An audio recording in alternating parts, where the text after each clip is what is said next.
P K Nawaz, ഇപ്പോൾ special branch നൽകിയിരിക്കുന്ന റിപ്പോർട്ടിനെ എങ്ങനെ കാണും?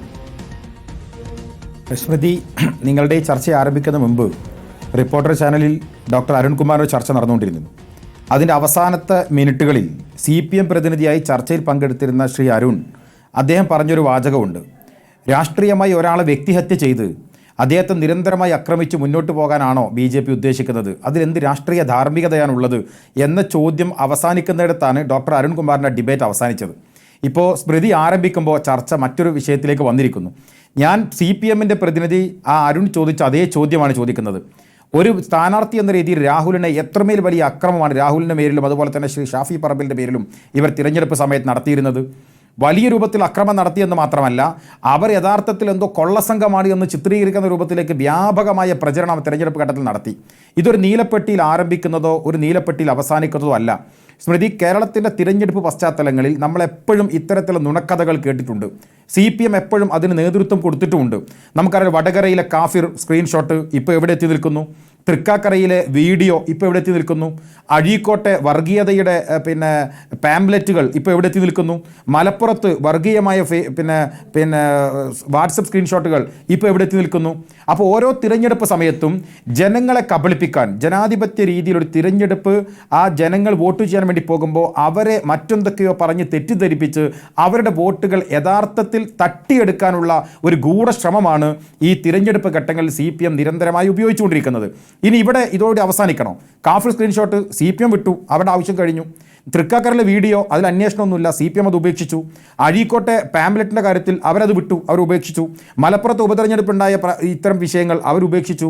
അപ്പോൾ ഓരോ തിരഞ്ഞെടുപ്പ് സമയത്തും ഇത്തരം ആയുധങ്ങളെ, വർഗീയമായ ഇത്തരം ആയുധങ്ങളെ അല്ലെങ്കിൽ അധാർമികമായ ഇത്തരം പ്രവർത്തനങ്ങളെ തൻ്റെ എതിരാളികൾക്ക് പേരിൽ ചാപ്പകുത്താൻ ശ്രമിക്കുകയും അത് തിരഞ്ഞെടുപ്പ് കഴിഞ്ഞാൽ താൻ ജയിച്ചാലും തോറ്റാലും അത് ഉപേക്ഷിച്ച് പോവുകയും ചെയ്യുന്ന ഒരു അധമത്ത രാഷ്ട്രീയത്തിൻ്റെ സമീപനം തിരഞ്ഞെടുപ്പ് ഘട്ടങ്ങളിൽ ഇടത് ക്യാമ്പിൽ നിന്ന് നിരന്തരമായി ഉയരുന്നു. ഇത്തവണ വലിയ സങ്കടകരമായ ഒരു സാഹചര്യം എന്ന് പറയുന്നത്, ഇതൊരു പെട്ടിയിൽ പണമൊന്നുമില്ല, അതുകൊണ്ട് ഇത് കണ്ടെത്തിയിട്ടില്ല, അതുകൊണ്ട് കേസ് അവസാനിപ്പിക്കണം എന്ന് പറഞ്ഞാൽ പോരല്ലോ. ഞങ്ങൾ ആവശ്യപ്പെടുന്നത്, UDF ആവശ്യപ്പെടുന്നത്, ഇതിൽ കൃത്യമായ അന്വേഷണം ഉണ്ടാകണം. പോലീസ് എത്തും മുൻപേ CPMൻ്റെ നേതാക്കന്മാർ, ശ്രീ MP DYFIയുടെ അഖിലേന്ത്യാ പ്രസിഡന്റ് ഉൾപ്പെടെ അവിടെ എത്തുന്നു. അതേ സമയത്ത് BJPയുടെ നേതാക്കന്മാർ എത്തുന്നു. അവരൊരുമിച്ച് ആ ഹോട്ടലിന് മുമ്പിൽ തമ്പടിച്ച് നിൽക്കുന്നു. പിന്നീട് പോലീസ് എത്തുന്നു. അതിന് ഇടതുപക്ഷ സ്ഥാനാർത്ഥി പറയുന്നു 2 ദിവസം മുമ്പേ എനിക്ക് വിവരം ലഭിച്ചിട്ടുണ്ട്. അപ്പോൾ ഇത് കൃത്യമായ ഒരു ഗൂഢാലോചന ഇതിൽ നടന്നിട്ടുണ്ട്. ഞങ്ങൾ നിയമപരമായി മുന്നോട്ട് പോകുമെന്ന് രാഹുൽ മാങ്കൂട്ടത്തിലും ഷാനിമോൾ ഉസ്മാനും പറയുന്നുണ്ട്. ഷാനിമോൾ ഉസ്മാന്റെ പരാതി ഒരു വനിതാ നേതാവ് എന്ന നിലയ്ക്ക്, ഒരു സ്ത്രീ എന്ന നിലയ്ക്ക് തന്നെ സ്ത്രീത്വത്തെ അപമാനിക്കുന്ന തരത്തിൽ നടത്തിയ പരിശോധന എന്നുള്ളതാണ്, ചട്ടവിരുദ്ധമായി നടത്തിയ പരിശോധന. അതാണ് ഷാനിമോൾ ഉസ്മാന്റെ പരാതി. രാഹുൽ മാങ്കൂട്ടത്തിലാകട്ടെ മാനനഷ്ടത്തിലാണ് കേസ് കൊടുത്തിരിക്കുന്നത്. ഈ ഗൂഢാലോചന ആരോപണവും പരാതിയും പോലീസിൽ പരാതിയായി നിങ്ങളുടെ ഭാഗത്തുനിന്ന് പോയിട്ടില്ല നവാസ്? തീർച്ചയായും അതിന് വരേണ്ടതാണ്. അത് ഇനി അടുത്ത ഘട്ടത്തിൽ ഞങ്ങൾ സ്വാഭാവികമായി, ഇന്നിപ്പോൾ ശ്രീ VD സതീശനും രാഹുലും ഒക്കെ വളരെ കൃത്യമായി അത് പറഞ്ഞല്ലോ. ഞങ്ങൾ ഈ കേസ് ഉപേക്ഷിക്കുന്നില്ല, പെട്ടി പൂട്ടി വെച്ച് പോകാമെന്ന് UDF ആഗ്രഹിക്കുന്നില്ല. ഞങ്ങൾ ഇതിൻ്റെ എല്ലാ നിയമസാധുതയും പരിശോധിക്കും. കേരളത്തിലെ ജനങ്ങളെ നിരന്തരമായി തെരഞ്ഞെടുപ്പ് സമയത്ത് കബളിപ്പിക്കാൻ കഴിയുമെന്ന CPMൻ്റെ ചിന്തകൾക്ക് തിരിച്ചടിയാണ് ഏറ്റവും അവസാനം ഈ പെട്ടി വിവാദത്തിലെത്തി നിൽക്കുന്നത്.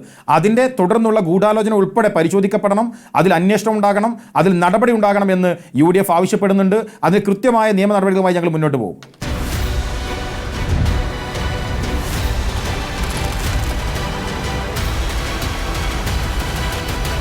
Debate with Smriti Parithikar.